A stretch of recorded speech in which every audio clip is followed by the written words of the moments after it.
Welcome to Empty Nesters True Crime Podcast, where we explore chilling mysteries and dark secrets. With their nest now empty, Susan and Nancy have more time to uncover the truth and venture into the unknown. Let's step into the shadows together, shall we? Hey, Susan. Hey, Nancy. How are you? Good. How are you? I'm good. So, how was your week? Stressful. Yeah, I know. We've had a couple interesting weeks. First of all, Helene hit North Carolina for people who aren't local, and that was pretty devastating up in the mountains. And then we had the new one come through, and what was his name? Milton. I was going to say Melvin. Milton. And unfortunately, now Susan's daughter got to experience her first hurricane. She absolutely did. And we started on Sunday. I texted her and I said, I need for you to go to the store. You got a hurricane coming. And I need for you to either come home or start to prepare. Now, she's in Orlando. So, she's not. She's inland. Right. I know about large bodies of water. Right.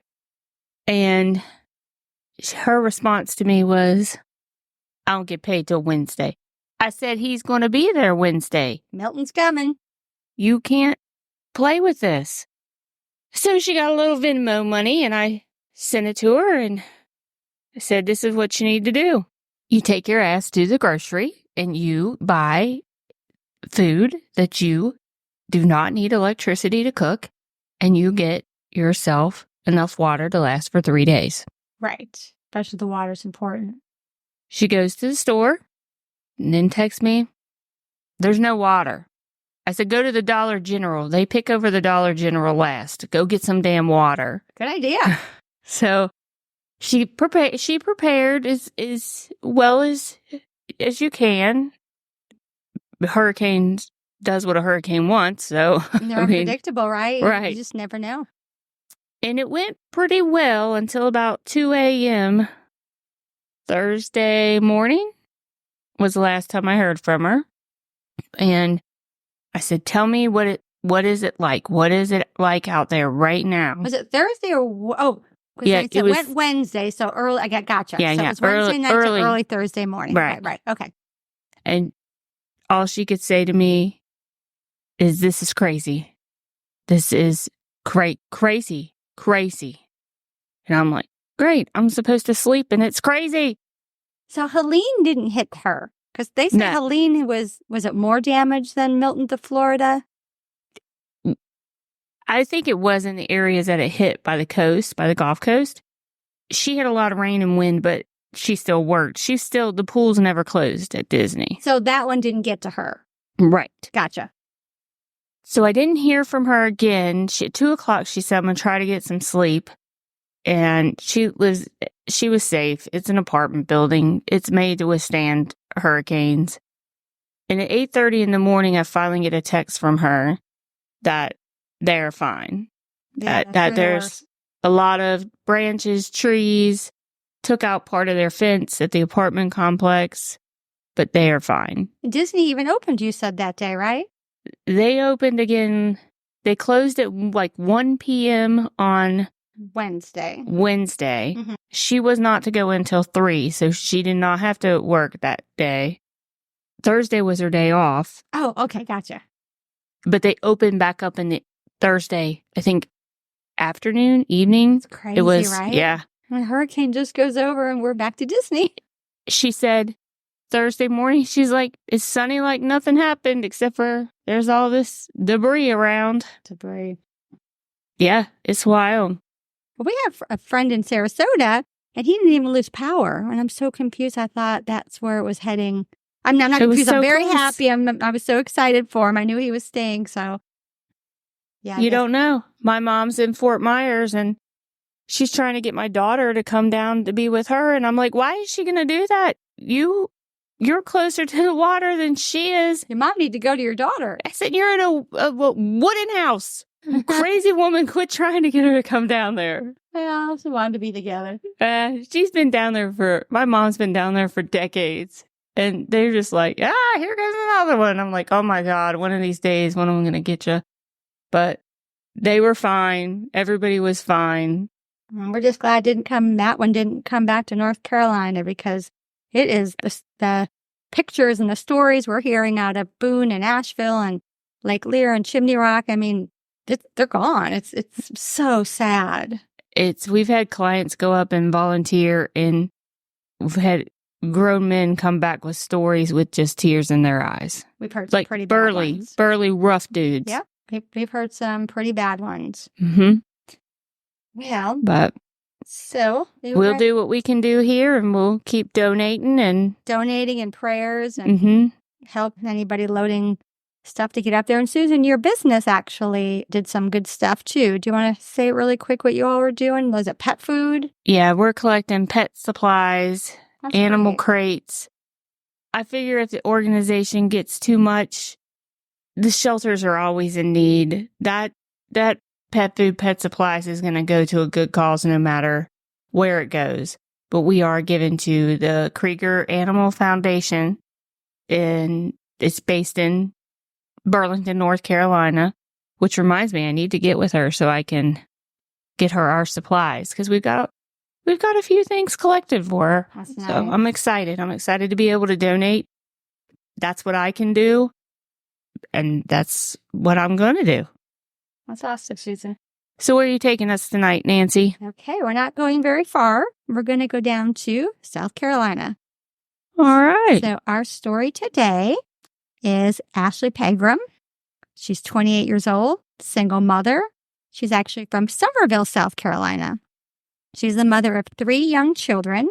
Their ages are 13, 8, and the youngest is just under a year old. She's a wonderful mother, took great care of her children. And Ashley and her kids actually live with her mom, Raina Chance. Ashley was recently divorced, but had a new love in her life. His name was John Mitchell, and he's actually the father of her youngest child. Raina said he was the love of Ashley's life, but one night while Ashley was getting ready for John to pick her up for dinner, he didn't show up, but instead a policeman did. And he told her John was in a head-on car accident, and tragically, he didn't make it. As you can imagine, she was devastated. But a couple months later, March of 2015, though still battling depression and grief from the loss of John, she turned to online dating apps in hopes of meeting someone to chat with and even just to get out of the house. I mean, we all know many people who use these apps, but unfortunately, online dating has a darker side, which people don't always think about. You never really know who's behind the screen. And sometimes these apps don't just connect you to potential friendships or love interests, they connect you to people who are dangerous. For Ashley, this would become her reality. She had a few terrible online dates. Then she meets 30-year-old Edward Bonilla on the social app meetup.com. You familiar with that one? Because that's not just a dating app. That's just, you can meet groups on there. And do you know that one? I've been married for 15 years. How do I know what the dating apps are? Well, I just named the social app meetup.com because you can look on there for groups that walk in your neighborhood. Oh maybe a my running God. club. It's not, that one's not just dating. It's not like Nancy, Fresh Fish or no, what's that one? plenty of Fish. fish. Fresh fish. You know, I hear about these dating apps. Fresh fish. And I've been married for 24 years, so dating apps were nowhere around. I don't need any more socialization than what I already have in my life. You're enough, Nancy. Aw, You're thank enough. you. Now you are the social butterfly, so you might know about that app, but Yeah, I did. between work and you and my kids and the damn dog, I'm busy. Susan's very busy. But the two, her and Edward, they started chatting using the Kik messaging app for about a month before deciding to meet. Ashley didn't have a car, so Edward said he would come to pick her up. And since she lived at her mom's house, her mom can watch the kids. So that was a perfect setup for her. So on April 3rd, Edward picked her up around 9:30 p.m. in a Hyundai Sonata, and the two headed out to a bonfire that Edward's brother was having at his house. So seemed like just a casual evening and actually a perfect first date. What better way to get out with somebody new, sitting around bonfire with other people, talking and having some beer. So they left that party around 11:45 p.m. But Ashley never made it back home that night. Her mom became very concerned as this was out of character for her. And that next morning, she reached out to Ashley's sister, Brandy Chance. Brandy went right over to the house. She started calling Ashley's friends to see if anyone heard from her, but she had no luck. Ashley, at the time, was sharing a phone with her mom, so doing a little detective work, Brandy started looking through that phone for clues, hoping to find something that might tell them where she could possibly be. She saw messages on that Kik app that were between Ashley and some guy going by E-Money Bon. She saw messages about plans for the bonfire that Ashley went to that night before, but she also saw a message that came at about 3:29 a.m. in the morning that was from E-Money Bon that read, "Hello, you still awake? Sorry I left you at the gas station. Just making sure you made it home." His phone number was also in those messages, so they contacted this person, and he revealed his real name as Edward Bonilla. Edward said that they did go out. He was the one she went to the bonfire with, but Ashley got heavily intoxicated, and he couldn't handle her, so he had to kick her out of the car. He claims he had no idea what happened after that. Brandy said he actually seemed polite on the phone. He gave her the location he said he left her at. It was like a Sunoco gas station. So she drives there, but there's no sign of her sister. Brandy, who had already reported her sister missing to the Dorchester County Sheriff's Office, now gives them the information she has uncovered. She provides the Sheriff's Office Edward's name, phone number, and sent those screenshots of all the Kik messages that they two had between them. When Detective David Harris initially questioned Edward, he claimed that he had left Ashley at that gas station after stopping there when she asked to use the restroom. He tells the detective the same story he told the sister, that he left her there after she became too hard for him to handle. And he still insists he has no idea what happened to her after that, and that he hadn't seen her since. But police know he didn't leave her at the gas station. Susan, can you guess how they know that? Cameras, I'm assuming. Bingo! And the cameras must have worked. You know how many times you hear, and the cameras weren't working. People forget there's cameras everywhere. Everywhere. Yeah, that gas station surveillance camera does show her going into the gas station, but also shows her getting back into the car after that and them driving off. On April 7th... Did she look intoxicated on the cameras?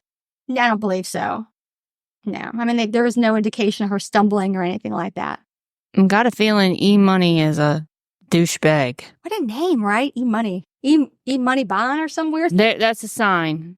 Yeah, I don't know. That wasn't a good... That's not someone you want to date, but... Well... he was polite, or maybe he was charming. So April 7th, Detective Annie Martin now is assigned to the case and schedules for Edward to come in and answer some questions. When Edward came in the next day, he was with his mother and his girlfriend. Well, yeah, he's got a girlfriend. Huh. Yeah. He now tells the story that Ashley asked to use the restroom, so he took her to the gas station, but says, yeah, she did get back in the car. But wait, no, she didn't. Yeah, he changed the stories. But now he says he drops her off because I think they're realizing they know he didn't leave her there. But now he changes the story that, no, I dropped her off at a residence area just a little bit down the road. He sticks with the story that was the last time he saw her. The area he said she was left at was thoroughly checked, but nothing was found. Officers and volunteers, they looked everywhere around that area, no signs of her. But again, note that he's changing his story. And that is a sign of you being guilty. having different stories. So Detective Martin went to the house where the party was, and he talked to Edward's brother's girlfriend. Though Edward told him during an interview that he was out of work due to an ankle injury, he now finds out that Edward is employed and currently working at a flooring company with his brother. The detective calls the company to verify his employment, which they do, and confirms Edward is not out of work with an ankle injury. Ding, ding, another lie, Susan. He also finds out that Edward has access to 2 work vans. The employer tells them that Edward usually keeps a van at his house to drive to work sites, but says strangely he brought that van back the other night, and it's actually locked behind a gate on the property. So Detective Martin immediately tells the employer to secure that van and make sure nobody touches it. Which, talk about timing, because shortly after this conversation, Edward did call his employer saying he needed to retrieve something he left in the van. I think he's remembering that could be some evidence in that van, maybe? So security footage was pulled from the company for the dates of April 3rd and the 4th. They can see that Edward left at the end of the workday on April 3rd, which is a Friday, in the Ford van. Then on April 4th, the next day, surveillance shows an unidentified person returning that vehicle around 10:55 p.m., parking it in the same spot it was before. Also, you could see a small car pulling in behind the truck, and they picked up the driver of the van. I don't think on that surveillance camera they could truly see who it was, but when Detective Martin questions Edward about working at the flooring company, he would now claim he just started working there on April 14th. But again, lie. I think this is our 3rd lie. He had been working there for 8 months at this point. So Edward is actually now charged with obstruction of justice. Edward's employer would sign a search warrant for them to search that van Edward had access to. Well, can you guess what they found in the van, Susan? Blood. Multiple red stains, which turns out to be blood. Forensic examination of that blood revealed that it was consistent with Ashley's DNA profile. So this further implicates Edward in her disappearance. They also seized that car he had driven that night. Detective Martin found a shoe print on the front quarter panel of the door. Edward told Detective Martin that Ashley kicked that vehicle when she exited to use the restroom, but the footprint more looked like it had been from, like if you're lying on the ground, you're kicking upwards. They also found blood that matched Ashley's DNA in the trunk of that car. Now the police, they're trying to piece that night together. And through different surveillance cameras, they can find out kind of how the night played out. So just after midnight, Edward was seen leaving the gas station with Ashley in the car. About an hour later, so about 1:21 a.m., and approximately 6 miles away, one of those license plate readers, like the camera systems that take pictures, they show a photograph of that Sonata, the car, he had been driving, and it was appear to be going towards Edward's house. But then around 2:35 a.m., his work vehicle is seen heading in the opposite direction from the house, and it's caught on that same camera. So it appears he had went home, dropped off his car, and switched vehicles. 6:12 a.m., that camera now captures his work van heading towards his house. So there's about a 4-hour gap here between changing vehicles and returning home again. On May 5th, 2015, Edwards was charged with murder. Through the GPS data from his phone and Carr and Edwards' attorney alerting them to an approximate location because he had started talking to his attorney, and maybe he thought by confessing to a location they could find her, it might help with a plea deal. But so it does lead the police to search a rural area outside of town. They searched the area for days using 2 bloodhounds. On May 9th, 5 weeks after she disappeared, the searchers did find Ashley's body in a densely wooded area. She had been brutally beaten, wrapped in a blanket, and buried in a shallow grave. An autopsy was done by Dr. Nicholas Bartelis, an expert in forensic pathology. He ruled her death as a homicidal violence. She had a neck fracture that was consistent with strangulation, but it couldn't be determined if the injuries occurred when she was still alive. She had suffered blunt force trauma to her head, and an examination of her system revealed the presence of a muscle relaxer and alcohol. But her exact blood alcohol level couldn't be determined at this point. There were also signs. I have a question. Yes, Susan? Did they go to the bonfire? Yes. Together? Yes, they did. They were at that bonfire. With the brother and the girlfriend. And I think it was probably a bunch of friends hanging out. And he brought this girl with him, and everybody knows he has a girlfriend. That's a little weird, right? That was a good point, Susan. Jesus. But you know what, Nancy? We have single friends. We have friends who've had boyfriends and have other boyfriends, and it's just, sometimes it's just what it is. I mean, I don't know if his relationship with the other girlfriend is super serious. Well, if they calling it my girlfriend. Yeah. You're doing the nasty. If you're doing the nasty, it's serious. Yeah.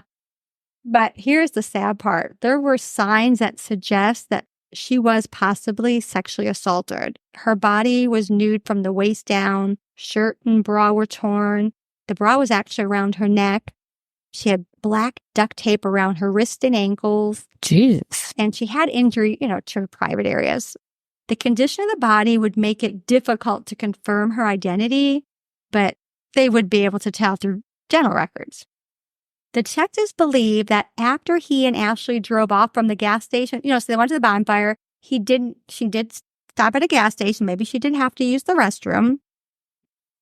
And then they drove off, and this is when he most likely attacked her. I don't know if maybe he was making advances on her and she just wasn't having it, and it got, it went too far. Or was this all planned? We don't know.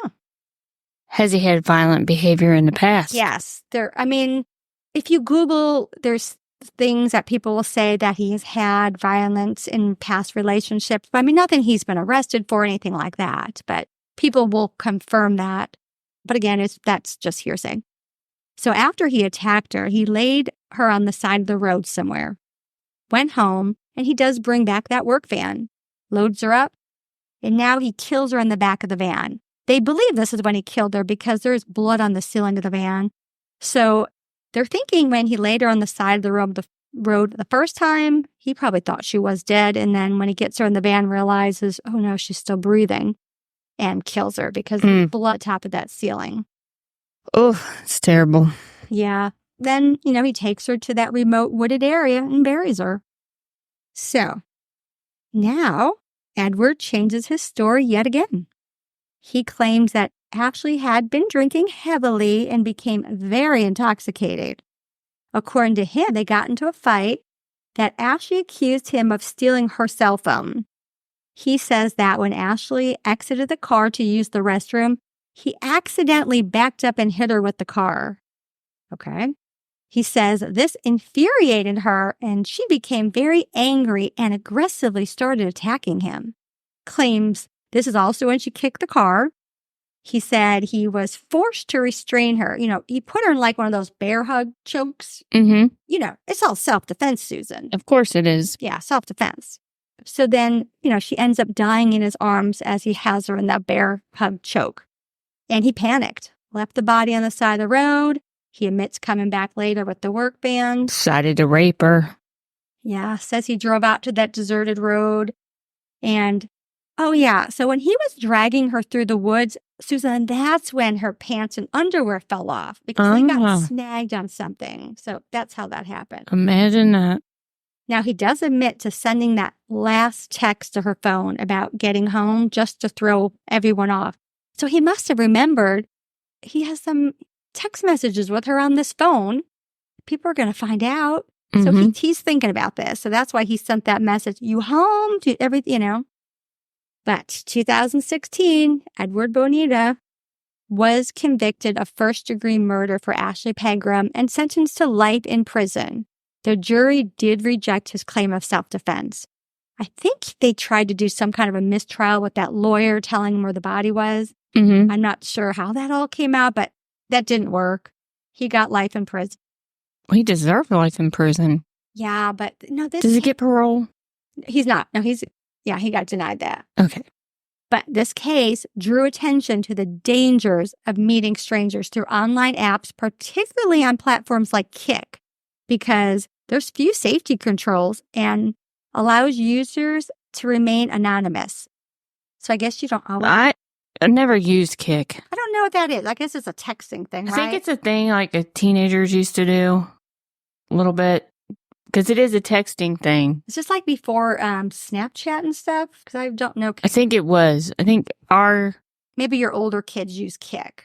Because I don't know. I'll have to ask them. Yeah, Susan's got a couple. I don't know. You can't get the oldest one to even text you back half the time, so you don't even know how to use text messaging. Isn't that funny? Because those kids have those phones. Oh my God!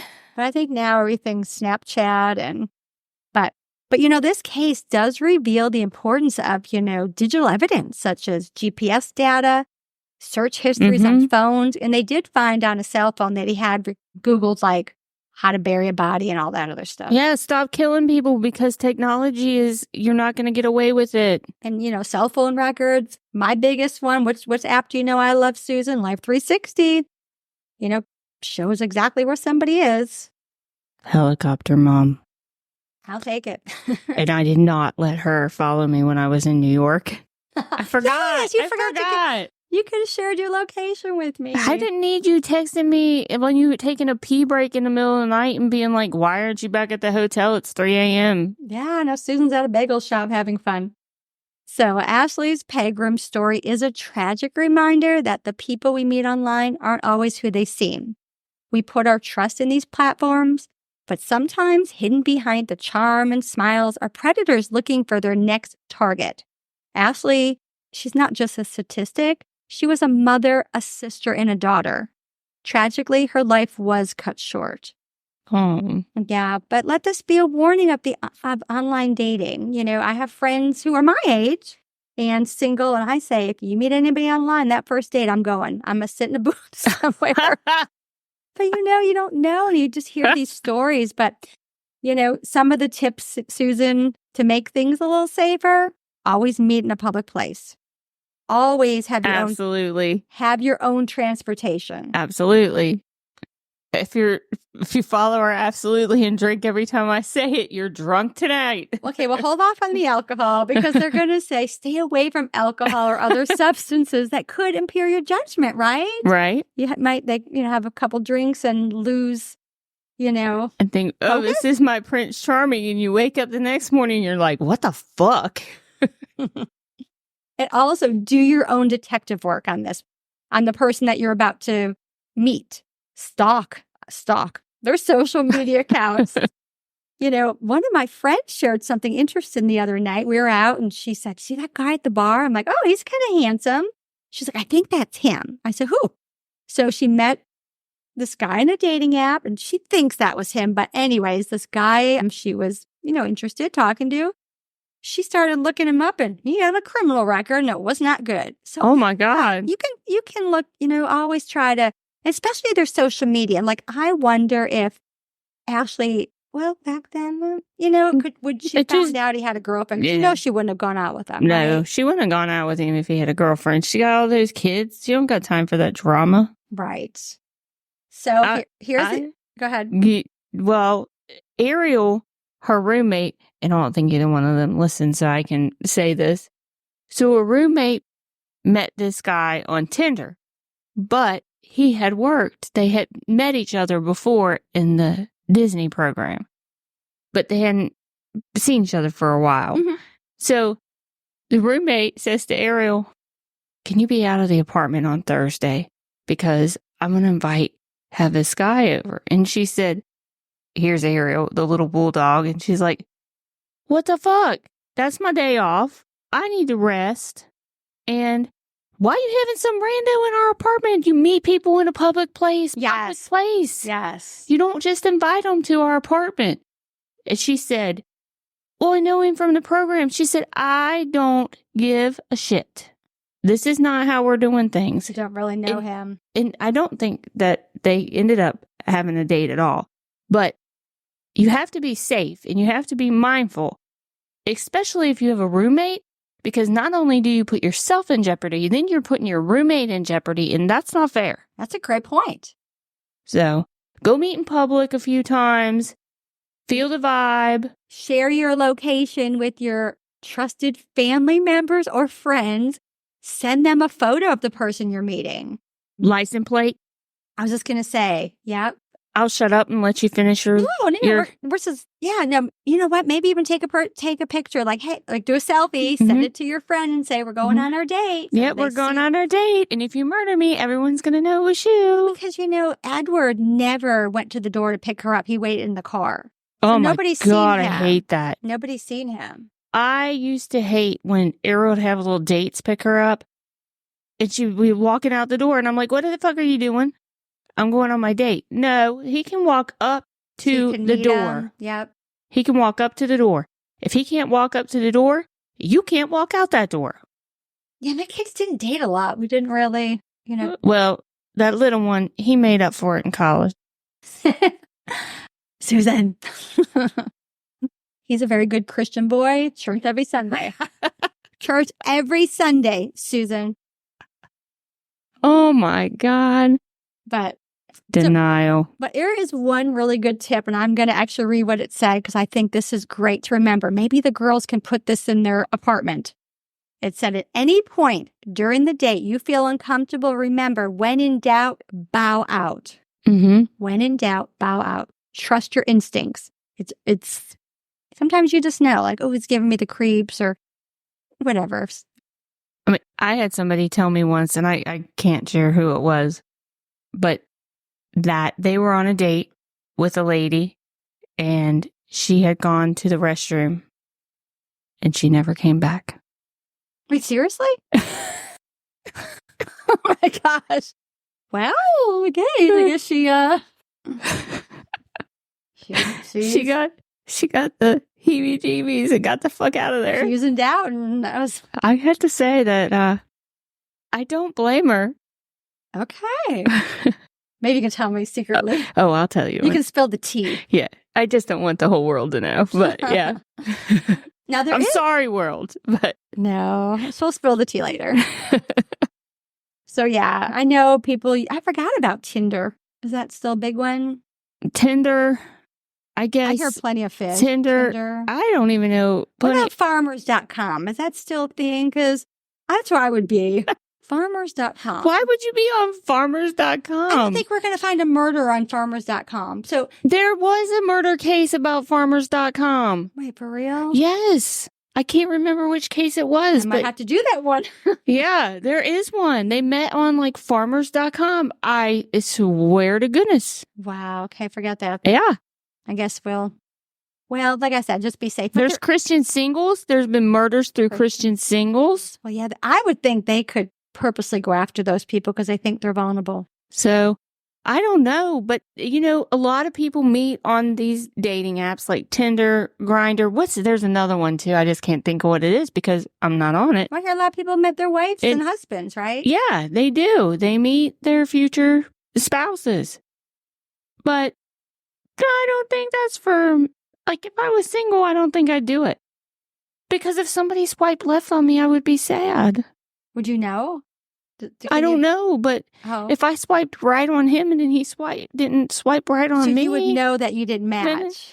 It would make me sad. You'd have hurt feelings. My feelings would be crushed. Yeah, I mean, I've married 24 years, so I don't know anything about this online dating or meeting or... Yeah, I mean, my husband I met in high school. Yeah, my husband, he's enough. So if something happened and we weren't together tomorrow, I just honestly... I think Susan and I are going to do the Golden Girls. I can see you and I go... Where are we going? You said a place you wanted to move. Costa Rica? Yeah. Okay, so we'll do the Golden Girls. We'll move to Costa Rica. Yeah. Yeah, Costa Rica. We could get a little farm on Costa Rica. We could still do the podcast in Costa Rica. Yeah. I'm loving it. So me and you, Susan. when Golden Girls win, there are 4 of them. Well, we can get a few more girls or, to join us. Or, Golden Girls too. I don't know who we take because of our current friends. That we might be the murder podcast out of some of our friends. Maybe.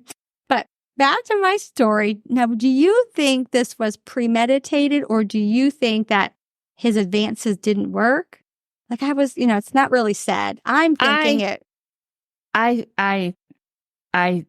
didn't mean to interrupt you, but I did. So I'll just tell you. I think that he tried to get some sexy time and she didn't want to, and he forced it and it went too far. Yep. That's exactly what I was thinking, because I don't think it was planned when he picked her up. Because like I said, there was already traces of those messages. So and I'm sure alcohol was involved and maybe even some drug abuse. Well, it said she had a muscle relaxer found. And did he slip her that? Was she? Well, we don't know, but you can be at parties and things, or like I've been in situations where people are like, "Here, take this while you're drinking," and not recently, many years ago, but they'd be like, "Here, take this," and you're like, "Well, what is it?" And it'll just make you relax, or it makes you chill, or whatever. So no, say no to drugs. I like to drink my drinks and cocktails, but when it comes to pills, that's not, I don't even really, I take gummy vitamins because I don't like to take pills. Oh. The only pill I take is my blood pressure medicine, and it's very tiny because they make me gag. Oh, you can't take pills. I'd rather have a headache than take a Tylenol. And like I said, we tell everybody, only open your drinks. I think we've done some stuff on this before. Like not too long ago, I was out with girlfriends. We ended up somewhere, and one of the girls' dates was there, and I remember one of his friends handed me a drink, and I'm like, no way I'm drinking that. I didn't see anybody pour it. I didn't see, here, I'm sure it was completely innocent, but I set that down and I was not drinking it.